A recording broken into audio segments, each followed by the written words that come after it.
તલાટી કમ મંત્રીઓએ વિવિધ કામગીરીના બહિષ્કારની જાહેરાત કરી છે। રેવન્યુ અને અન્ય વિભાગોની કામગીરીથી દૂર રહેશે તલાટી। લાંબા સમયથી પડતર પ્રશ્નોના નિરાકરણની માંગ સાથે આંદોલનના મૂડમાં છે। પ્રશ્નો ઉકેલવા તલાટીઓએ ફરી આંદોલનનો માર્ગ અપનાવ્યો છે।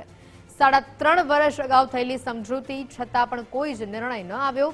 જોબ ચાર્ટ નક્કી ન થતા તલાટી મંડળમાં નારાજગીનો માહોલ છે। વડોદરા જિલ્લા તલાટી મંડળે આવેદનપત્ર આપી રજૂઆત કરી છે।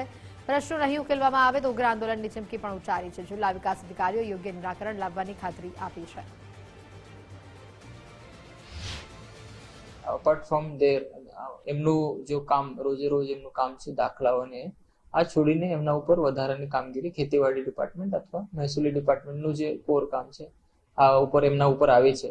તો એને એવી રજૂઆત છે કે આ બે ડિપાર્ટમેન્ટ જો છે એમની કામગીરી આ ટીસીએમ થી કરાવી રહ્યા છે। તો એમને એવું કેવું છે કે આ લોડ એમના ઉપર તમે આપી દો અથવા લાઈક એવું છે। તો આ જો વધારાની કામગીરી એમને કરવું પડે એના માટે જ આ નિવેદન આપી રહે છે। 2022માં હડતાલ પાડવામાં આવી હતી અને તે મુદ્દાઓ પૈકી ઘણા મુદ્દાનું સરકારે નિરાકરણ લાવી છે, પરંતુ જે જોબ ચાર્ટનો મુખ્ય મુદ્દો છે કે જે 3 કેડરો છે અને કેડર વાઇઝ જે કામોની વહેંચણી છે તે બાબતને લઈને અમે સરકારને વારંવાર રજૂઆતો કરેલી છે। ઘણી મંત્રાઓ પણ થયેલી છે। એના માટે સરકારશ્રી દ્વારા એક કમિટી પણ નિમવામાં આવી છે, પણ આજે 3.5 જેટલો વર્ષનો સમયગાળો થયો હોવા છતાં પણ એ જોબ કાર્ડ બાબતે અને જોબ ચાર્ટ બાબતે કે કામના વિતરણ બાબતે કોઈ પણ સ્પષ્ટીકરણ સરકારશ્રી તરફથી અમને મળ્યું નથી।